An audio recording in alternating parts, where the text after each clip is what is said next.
I have presented that topic regarding that every patient need cardiac monitoring after stroke, especially after cryptogenic stroke. And my debate was very easy, because according to current guidelines, is actually every patient with cryptogenic stroke actually needs a cardiac monitoring.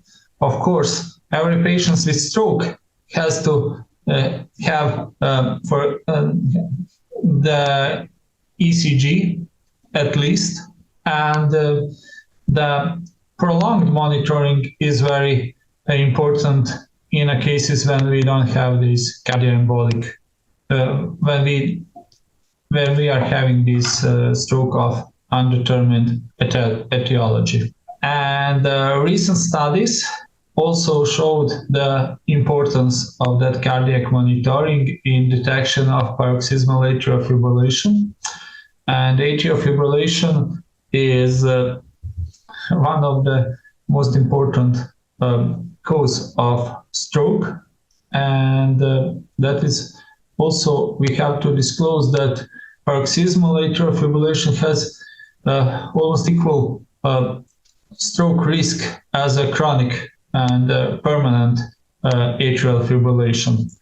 That is also important because stroke, which is related to atrial fibrillation, is usually more severe, and they could have repeated stroke if the patient has atrial fibrillation.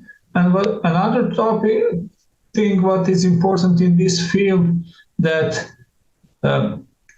if we are monitoring patients with this prolonged if we are using this prolonged monitoring, we could find paroxysmal atrial fibrillation up to 30% of patients, especially with cryptogenic stroke.